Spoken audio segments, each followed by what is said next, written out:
এইবিলাক উঘালি ছিঙি কি কৰিছে চাওকচোন। আৰু বেঙেনা এইবিলাক চাওক, বেঙেনাও খায়, বেঙেনা খাই কি কৰি থৈ গৈছে এইবিলাক।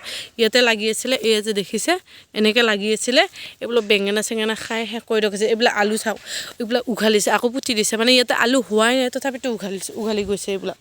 এইবিলাক চাওক ছিঙি কি কৰিছে। এইফালে চাওক আমাৰ মায়ে ৰুই আছে ইয়াতে পিঁয়াজৰ গুটি, আৰু ইয়াতে এইকেইটা গুটিৰ পিছত আপোনালোকে যদি পিঁয়াজৰ গুটি দেখা নাই, এইকেইটা চাওক, এইকেইটা মানে এনেকৈ ৰুই। আজি ভাবিলোঁ ৰাতিপুৱাৰ পৰা ভিডিঅ'টো আৰম্ভ কৰোঁ। এইপাত দেখিছে মোৰ হাতত বাছ, মানে গুড মৰ্ণিঙে আৰু মই ৰাতিপুৱা শুই উঠি মানে বাছ লৈ আমাৰ পিছফালৰ আহিছোঁ, আমাৰ এইখন পিছফালৰ বাৰীখন। তো হেল্ল' এভৰিৱান, নমস্কাৰ, আপোনালোক সকলোকে স্বাগতম জনাইছোঁ মোৰ ইউটিউব চেনেললৈ। আৰু আপোনালোকে যদি মোৰ ভিডিঅ'টো ফেচবুক পেজত চাই আছে আৰু তো স্বাগতম। আপোনালোকে মোৰ ভিডিঅ'ত গাঁৱলীয়া পৰিৱেশ তথা মানে ঘৰুৱা পৰিৱেশবিলাকে দেখা পাব, মানে গাঁৱৰ পৰিৱেশ বিশেষকৈ দেখাবৰ কাৰণে চেষ্টা কৰোঁ। আপোনালোকৰ ফালে বান্দৰ আছেনে, মানে খেতি কৰে এনেকৈ জনাবচোন। আমাৰ মানে ঘৰত বিশেষ খেতি কৰে, যিহেতু দেউতা খেতিয়ে কৰে, মানে শাক পাচলিৰো খেতি কৰে। আমাৰ এইখিনিত মানে বিশেষকৈ বান্দৰ নাই, কিন্তু যোৱাকালি বান্দৰে আহি আমাৰ কি কাণ্ড কৰিলে মই আপোনালোকক দেখাই আছোঁ। আলু খেতি মানে এইখিনি হৈছে আমি যিটো মানে দৰঙীয়া ভাষাত কওঁ, মানে এই অসমীয়া আলুটো নহয়, এইটো মানে খাচিয়া। আমি বেলেগত বেলেগ বুলি কয়, আমাৰ ইয়াতে খাচিয়া বুলি কয়। এইখিনি খাচিয়া আলু মানে গোটেই, আৰু যিটো মানে বজাৰত কিনিব পাৰে সেইটো আলু। যোৱাকালি কি কৰিলে জানেনে, এইটো চাওক, এইটো মানে বিশেষকৈ আমাৰ ইয়াতে ক'বলৈ গ'লে বান্দৰ নাই, কিন্তু ক'ৰবাৰ পৰা কেতিয়াবা মানে ইফালে পাচলি থকা বুলি গম পায় ন। আমাৰ যিহেতু খেতি কৰে, এইটো মানে খেতি কৰা এৰিয়া গোটেই, ইয়াতে মানে বান্দৰবিলাক এই আগত আছে, গাঁওখনৰ আগৰ ফালে মানে বান্দৰ আহি এই কালি যে আলু মই যে দেখালোঁ এইমাত্ৰ, আলুৰ সেইখিনি এতিয়া আলু গুটি হোৱাই নাই, মানে আলু সেইডাল উঘালি মানে চাইছে যে আলু হৈছে নে, সেইটো উঘালিটো খাই গৈছে। আৰু ইয়াতে আছে আমাৰ বেঙেনা চাওক, এইকেইডাল দেউতাই ৰুইছিলে বেঙেনা। এইটো বান্দৰে আহি গোটেই লাগি থকা বেঙেনাবিলাক গোটেই খাই শেষ কৰি থৈ গৈছে। তাৰপিছত দেউতাই ধান কাটিব গৈছিল, তাৰ পৰা আহি গম পাইছে যে বান্দৰ আহিছে। এইটো 20 টকা, মানে মুখ ধুই উঠিলোঁ চাহ খাবৰ কাৰণে, বোলে ঘৰতে একো নাছিলে, সেইকাৰণে দোকানৰ পৰা কিবা কিনি লৈ যাওঁ চাহ খাবৰ কাৰণে। মানে ৰাতিপুৱা খালি চাহ খাবৰ কাৰণে ভাল নালাগে, কাৰণে কিনি লৈ যাওঁ ৰ'ব। কিবা দোকানী বা আছেনে নাই, আমাৰ গাঁৱৰ দোকানৰ কথা আৰু। এইজনী আমাৰ ধুনু মইনা, আমি চাহ খাম বুলি কয়, এইফালে চাহ খাম, চাহ ভনিবা চাহ খাম, ভনিবাহঁতৰ ঘৰত চাহ খাম। চাহ কি চাহ বুদ্ধিদা, মানে আমাৰ বুদ্ধিদা এইটো লোকেল মানে লোকেল মানুহ। আমি পইচা চইচা নিদিলেও ৰাখি দিওঁ, কিন্তু পইচাটো 2-3 দিন পিছত দিলেও হয় নে। এটা 2টা 3টা 4টা 5টা 6টা, আমি হ'লোঁ 5টা মানুহ। এই আমাক কোলাই যাব কিমান, এইখিনি তেতিয়া কিমান হ'ল 100 টকা। আজি পইচা নিদিলে হ'বনে? হ'ব, কি কথা আছে। সৰু জলকীয়া পুলি, মানে যেতিয়া ডাঙৰ হ'ব তেতিয়া ভালদৰে ৰুব।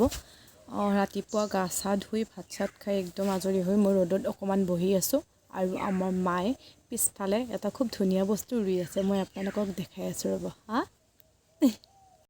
এইফালে চাওক, আমাৰ মায়ে ৰুই আছে ইয়াতে পিঁয়াজৰ গুটি, আৰু ইয়াতে এইকেইটা গুটিৰ পিছত আপোনালোকে যদি পিঁয়াজৰ গুটি দেখা নাই, এইকেইটা চাওক, এইকেইটা মানে এনেকৈ ৰুই আগতে প্ৰথমতে কি কৰিছিলে, ভিজে থৈ পেলাই কাপোৰত বান্ধি থৈছিলোঁ, এতিয়া গজা দিওঁতে ছিটাইছোঁ নি। মানে পিঁয়াজৰ গুটিকেইটা কিনি আনি কাপোৰ এখনত বান্ধি বা বাল্টি বা মগ কিবা এটা এনেকৈ ভিজাই থোৱাৰ পিছত তাতে যেনেকুৱা বুটৰ গজা ওলায়, তেনেকৈ গজা ওলোৱাৰ পিছত ইয়াতে মানে তাৰপিছত গজা ওলোৱাৰ পিছত ইয়াতে কেইদিন পানীৰ পৰা উঠোৱাৰ পিছত এনেকুৱা মুগৰ গজা দিয়ে, তেনেকুৱা গজা দিয়াৰ পিছত এইখিনি পিঁয়াজৰ গুটিকেইটা এইখিনি ঠাইত চাওক, এইখিনি ঠাইত এনেকৈ ৰুই দিছে, মানে ছিটাই দিছে। তাৰপিছত ওপৰত আকৌ মাটি দিছে, ওপৰত মাটি দিয়াৰ পিছত যেতিয়া ইয়াৰ পৰা মানে গজিব পিঁয়াজৰ পূৰা ধুনীয়া পুলি হ'ব, পুলিবিলাক উঠাই নি মানে বেলেগ এনেকুৱা ঠাইবিলাকত ৰুই দিয়াৰ পিছত পিঁয়াজ হ'ব। মই আপোনালোকক দেখাম ৰ'ব যেতিয়া পিঁয়াজ হ'ব। পানী কিবা ল'ব খাওঁ হ'লে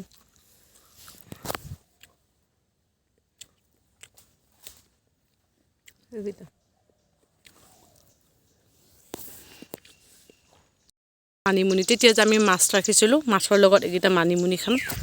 এয়া মানিমুনি আৰু ভেদাইলতা আনবিনে। এইখিনি চাওক মানিমুনিখিনি, এইখিনি আমাৰ হৈ যাব 5জন মানুহৰ কাৰণে। এইখিনি ভালকৈ ধুই লওঁ এতিয়া, কাৰণ বহুত ইয়াতে মাটি লাগি আছে। কি কৰি আছা কৈছোন একবাৰ। মই এয়া বেজিয়া মাছ চালি আছোঁ, এয়া মাহৰ খেতি কৰিছোঁ আমি। আমাৰ এটা দৰঙীয়া ভাষাত এইবিলাকত বেজিয়া মাহ হয়নে, বেজিয়া মাহ এনেই আমাৰ বেলেগ শব্দত কি কয় নাজানো, কিন্তু এইটো বেজিয়া মাহ। কালাই মাহ নেকি। এইকেইটাত মানে মাহৰ হেৰি গাছ এই দেউতাই ৰুইছিল আৰু ইয়াতে দেউতাই নিজে চালি আছে তাৰপিছত আমি এতিয়া এয়া বেজিয়া মাহৰ দালি খাম দালি পথাৰবিলাকত প্ৰায় ধান কটা হৈছে মানে অলপ চলপহে বাকী আছে চাওকচোন পূৰা খালী খালী হৈ গ'ল দুদিনমান আগলৈকে পূৰা ধানেৰে ভৰ্তি হৈ আছিল এতিয়া পূৰা খালী হৈ গ'ল আৰু মোক মায়ে মানে আমাৰ যিহেতু ধান অলপ চলপ কাটিব বাকী আছে আমাৰ গৰুবিলাক ইয়াতে দিয়া আছে এই চাওক এইকেইটা আমাৰ গৰু মানে খুটি উঘালি বেলেগৰ ধান খাব পাৰে সেইকাৰণে এবাৰ চাব আহিব দিলে আৰু মই চাব আহিলোঁ আছে ঠিকে আছে মানে খুটি উঘালা নাই আৰু আপোনালোকক মানে এবাৰ পথাৰৰ নাজাৰাটো দেখাই দিছোঁ আৰু চাওকচোন এইখন আমাৰ ঘৰৰ আগতে থকা প্ৰকাণ্ড পথাৰ আৰু এইফালে আছে হাইৱেটো মানে মেইন হাইৱে দেখাই দিলোঁ আৰু পথাৰৰ নাজাৰাটো ভাল লাগে পূৰা বতাহ বলি আছে দুদিনমান পিছত পূৰা উদং উদং হৈ যাব খালী খালী হৈ যাব আৰু আপোনালোকক মই মানে আপোনালোকৰ যিবিলাক গাঁৱৰ মানুহ সেইবিলাকৰ শৈশৱত মানে এটা কৰি মানে কমন আৰু কৰি পাইছে মই আপোনালোকক দেখাবৰ কাৰণে চেষ্টা কৰিম চাবচোন আপোনালোকৰ সেই বস্তুটো দেখিলে আপোনালোকৰ শৈশৱৰ অলপমান হ'লেও মনত পৰিব মই দেখাই আছোঁ চাব এইটো চাওক এইটো কি চিনি পাইছে বেতগুটি চিনি পাইছে চাগে মানে সৰুতে তাম্মাম খাবৰ কাৰণে পগলা আছিলোঁ ঘৰতো গালি পাৰে ইছৰাম ভেদাইলতা পাত মানে যিখিনি মানিমুনি তুলি থৈছিলোঁ মায়ে মানে এই গাছৰ পৰা দুটামান আনিব দিলে এইকেইটা ল'লোঁ মানে বহুত নাছিলে এইকেইটাই পাত আছিলে মই এইকেইটা মানিমুনিৰ লগত দি দিম একেলগে বনাম আৰু মানে ভাত বনোৱা পাল্লাটো মোক দিছে আজি মায়ে মানে কাপোৰ বৈ আছে যিহেতু তাঁতশাল আছে আমাৰ ঘৰত মায়ে কাপোৰ বব আৰু মোক ভাত বনাব দিছে তো ভাতটো বনাওঁ তো আপোনালোকক আৰু বেলেগ কি দেখাম গাঁৱলীয়া আৰু ঘৰুৱা ভ্লগ মই এনেকুৱাকৈ দেখা পাব তো আপোনালোকৰ যদি ভিডিঅ'টো চাই ভাল লাগিলে তো লাইক শ্বেয়াৰ কমেণ্ট কৰিব আৰু যদি ফেচবুক পেজত চাই আছে মোৰ ফেচবুক পেজটো ফ'ল' কৰি দিব আৰু তো বাই বাই